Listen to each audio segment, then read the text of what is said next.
Hi, this is Mark Graban, and what I'm doing here is a practice session that I'm recording.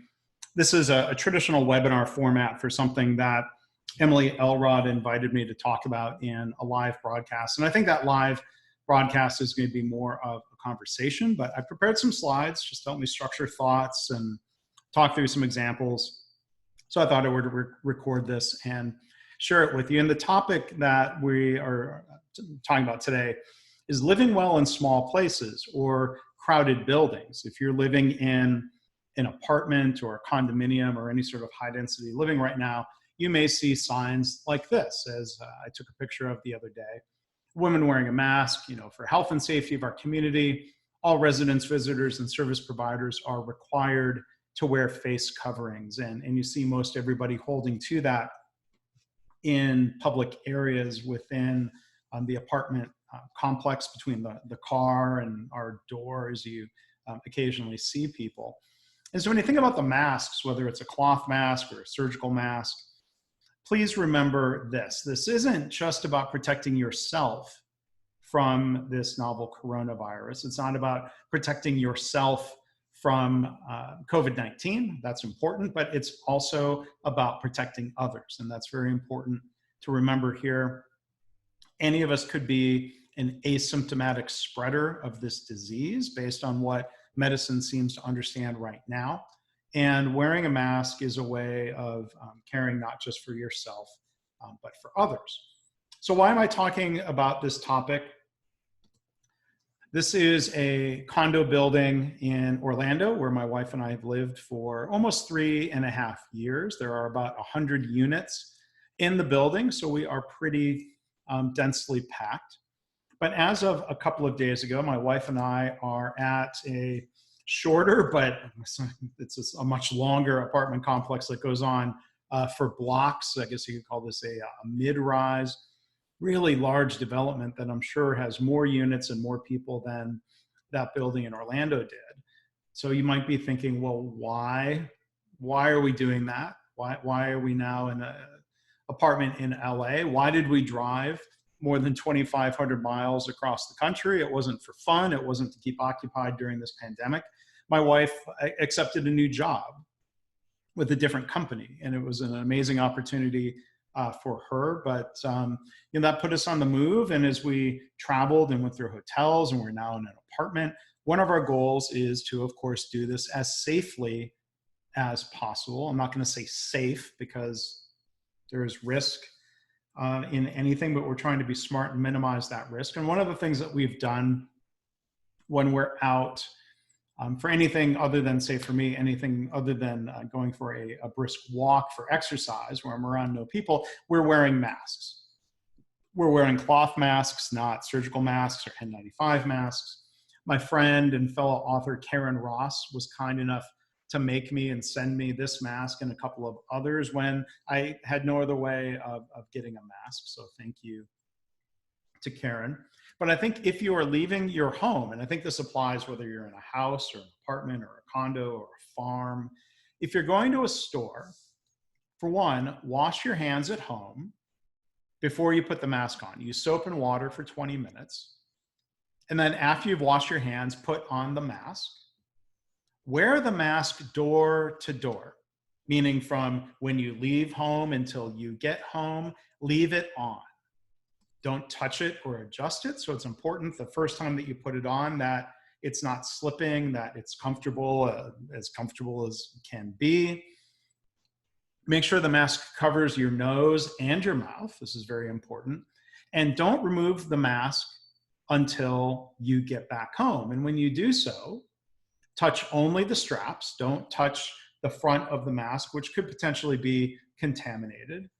And then take the mask off, throw it in the laundry, and then wash your hands again after you've taken that mask off. And you can put it aside. And then, you really don't want to touch that mask. Or if you do touch it to move it somewhere, again, wash your hands. That's one of the keys here. Common theme. When in doubt, wash your hands. Pretty much as often as you can, wash your hands. So you want to wear the mask kind of like you see pictured here, again, over your nose, in your mouth, because you're not a doctor.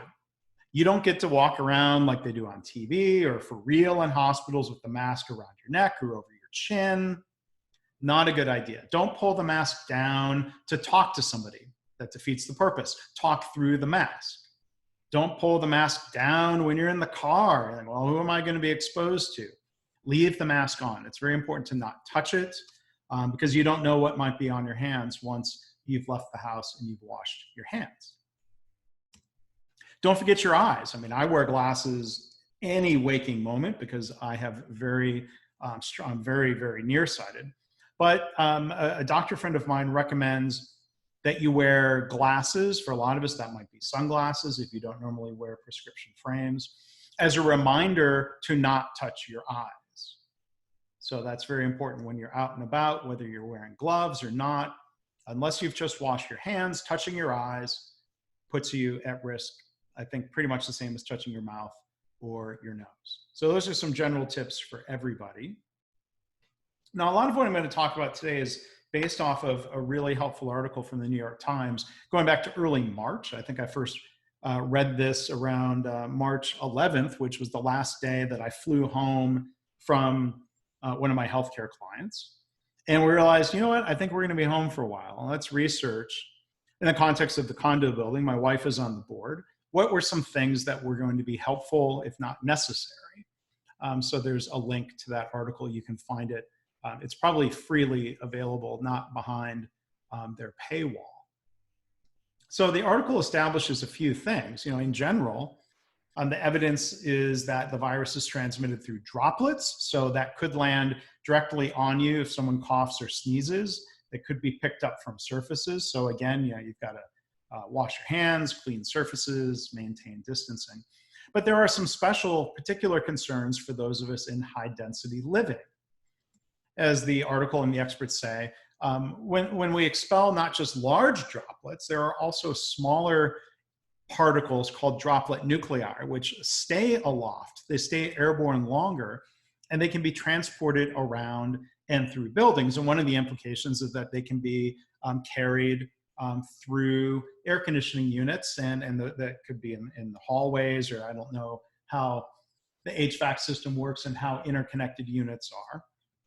But a simple action we can take, and again, it goes in the category of what harm could it do? We can open windows, provided we're in a building that allows us to do that, a sliding door or cracking a window. Bringing in outdoor air helps dilute airborne contaminants, making infection less likely. So opening a window is something that we generally have control over as long as the weather is cooperating. And the science behind it says, a study published last year found that ensuring even minimum levels of outdoor air ventilation into a building reduces influenza transmission as much as having 50 to 60% of the people in a building vaccinated. So the parallel that the scientists are looking for is that we don't have a coronavirus vaccine yet, but getting minimum levels of air circulating into a building can be very helpful. So what can your building possibly do? The article recommends replacing low-grade air filters with better ones. There's something called a MERV rating, and if it's 13 or higher, those can capture 80% of airborne particles. It's better, that it's not fully effective, but it's better than nothing. Again, what could it hurt? And then you could also potentially add portable air purifiers in high risk, probably meaning high traffic areas. HEPA filters are thought to capture 99.97% of particles, so even better. Another action you could take that's said to help is humidifiers. There's ample evidence that viruses survive better at low humidity. Orlando is very much a high humidity place, more so than Los Angeles. You can buy a humidifier on Amazon, it seems, for $35 or $40. These are not the big units that my parents had when I was a kid. These are kind of elegant tabletop units. Not guaranteed to help, but if you can afford it and you can get one, again, I think it falls in that category of what could it hurt. So when we're leaving home, we're inevitably going to be touching surfaces on the way outdoors. buttons. It's a good idea to take hand sanitizer with you when soap and water are not available. If you're home, using soap and water is cheaper and more effective, and we're not using precious hand sanitizer, which might be in limited quantities in our home. Now, again, if we're going out somewhere and we're really disciplined about not touching our mask, not touching our eyes, we might not need to do hand sanitizer, but I generally use hand sanitizer when I'm first getting into my car. I leave a bottle in the car so I can clean my hands and prevent contaminating surfaces inside the car. Because again, if we talk about surfaces, the virus on surfaces, doctors say, when there are a lot of these studies that say, well, the virus is found on different types of inanimate objects, but it doesn't mean it would cause infection. It might not be enough virus, it might not be active enough after a given time, but studies seem to show that the virus lives longer on hard, non-porous surfaces, which means glass, metal, plastic is going to live longer than it would on cloth and cardboard.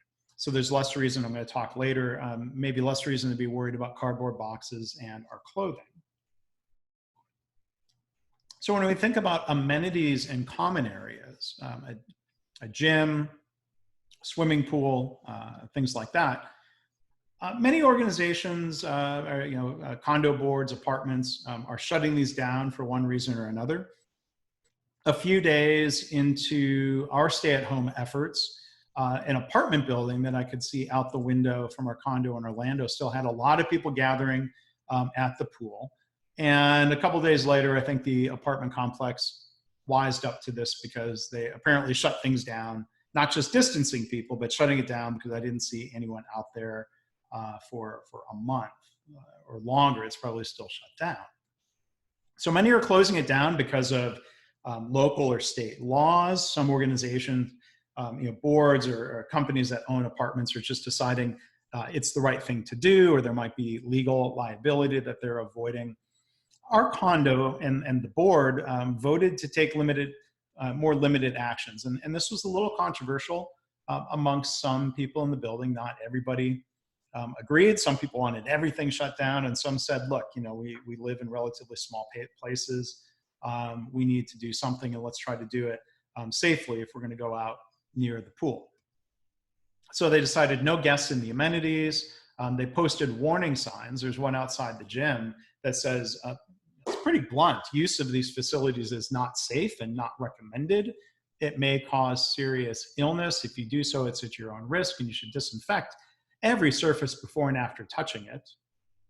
No guests. I chose personally to not use the gym. I decided I was going to go out for fresh air.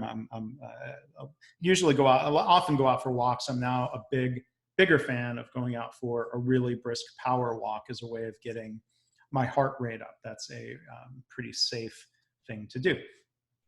But they're insisting on social distancing, limiting the number of people who can be in the gym or at the pool, not using side-by-side elliptical machines, things like that.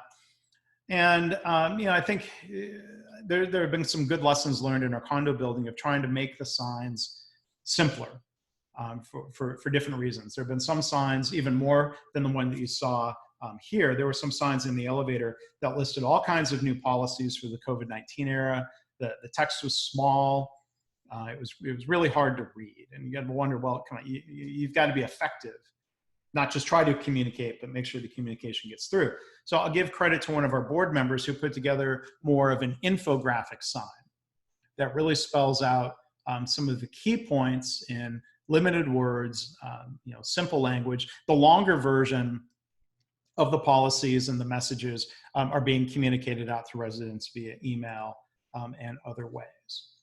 So the building has been doing a lot. The condo building, I know, has increased their cleaning of frequently touched surfaces. They actually added some additional part-time staff to do additional cleaning and additional disinfecting, which is much appreciated. But as they were really wiping down elevator buttons, I think using different disinfectants and different, increased frequency, we started finding elevator buttons were popping into the elevator, and the theory was that The cleaner was badly affecting the rubber rings around the buttons, and something that had never been a problem before suddenly became a very frequent problem. So there was the need to adjust a little bit of maybe not using so much disinfectant and cleaning the buttons instead of slathering it all over the entire surfaces. But as people, hopefully we're only touching the buttons, not the panel around it. So maybe that makes sense. But there are different strategies we can use to try to be safer when we have to interact with things like elevator buttons. So there's one really popular and common hack, if you will, that went around Twitter. This is actually a picture from China, where there are individual toothpicks. Now, somebody had to touch them at some point to put them into what looks like the styrofoam block, but the idea is you grab a toothpick, push the button, put the toothpick in the cup to avoid having to touch the button with your fingers. Some other tactics that my wife and I have used personally, one is using my elbow to push the buttons. When I'm out for a run, I can guarantee I'm not going to scratch my nose with my elbow. I don't even try. I think elbow is a good alternative to using. Sometimes I would use my knuckle, and I think, well, I may brush the back of my hand across my face when I'm out for a brisk walk, and I'm choosing to not wear a mask when I do those walks, so I have to be more mindful about keeping my hands very clean. You could use something like a key fob, which I've been doing here in the apartment. Now that does create the risk of getting something on the key fob, but as we're doing this coming back home, I can come in, I can immediately wash my hands. I occasionally spray down my keys and with cleaning solution that will disinfect it. So that's one approach. And my wife had suggested occasionally when there's a door that you can't open by just hitting the bar with your elbow or your hip, to use your shirt to help open the door. If you get a little bit, if you were to get virus on your clothing, there's probably less risk from that than getting it on your hand, or at least that's what advice I've read says, to sort of confirm the idea of using a paper towel or a cloth or something that's not your hand. Now, if you were to wear gloves doing this or going to the grocery store, the risk, of course, then is that your gloved hand gets contaminated, and then you then touch your eye, and that could be a problem. So we want to be cautious. We want to be patient. Don't crowd the elevator. Generally, if the elevator door opens and there's someone else in it, I'm kind of waving and saying, no, it's okay, I'll wait. I think people understand. It's not going to be perceived as rude. It's okay to slow down and wait for the next elevator. One of the hotels we stayed at during our cross-country drive was very good about posting signs that said, limit occupancy to 2 people at a time. Well, if it's me and my wife, 2 people, we're together all the time. That's not really a problem. 2 people, if you're strangers, you could probably stand on opposite sides of the elevator. That might not count as quote unquote prolonged contact, which increases the risk of spreading the virus. Now, if you were both wearing masks, I probably wouldn't be as concerned about that. The bigger risk is probably involving the buttons and being careful about that. But one thing I didn't see in the advice in these articles, and I've just sort of thought about on my own, is, again, in the category of being patient, enter and exit elevators slowly. You don't want to be that person that rushes on or rushes off and literally bumps in to somebody else. I always kind of take a pause, take a look, and then enter or exit. So we've gone out and we return home. So no matter what we've touched, if we've touched anything or not touched anything, don't touch your face. Take off that mask with the straps and immediately wash your hands with soap and water, hot water, for 20 seconds. So I've seen, or people ask or talk about, what do we do with our shoes in the apartment? Some people many people actually are leaving shoes out in the hallway. You could leave them in your entryway. You can spray your shoes with Lysol, but don't do that to leather shoes. You can clean your shoes with soapy water. But either way, if you take your shoes off, no matter where you put them or if you clean them, again, wash your hands. As one expert says, in the grand scheme of things, this public health expert doesn't think shoes should be of paramount concern right now. There's no evidence to say that shoes bring the coronavirus into the home. Now, no evidence does not mean the same thing as not possible or can't happen. So if you want to err on the side of caution, leaving shoes in the hallway, again, what could it hurt? You might come home to find a package, and sometimes people are worried about packages. The WHO notes that it's very unlikely for a package to be contaminated after being exposed. Let's say a package is being shipped from China, and it's going through airplanes and postal service over many, many days. The virus is probably not going to remain active on the packaging. The risk of a person contracting the virus from a package is considered low. Now, your delivery person potentially could deposit virus on the package, but some people have asked, should you take a Clorox wipe or spray or leave it outside for several days? You could. I mean, again, what's the harm? You're being patient again. It can't hurt. Do you need to wear a face mask or gloves when opening your mail? Right now, one expert says the answer is no. But again, if you want to err on the side of caution, you could, if you get notification that something has been delivered for you in the mailroom, you could wait 24 hours before going and claiming it. You could leave a cardboard box in the hallway or entryway for 24 hours. And I mean, you could, instead of wiping it down, just open the package and dispose of it. I've seen some people put empty boxes back in their hallway until they go throw them out. But whatever you do, again, wash your hands. That's the key strategy here. A few other thoughts. What about food deliveries? Whether it's groceries or something from a restaurant. The one expert says the current knowledge is that it's safe to order takeout and groceries. According to the FDA, there's no evidence of the virus being transmitted through food or packaging.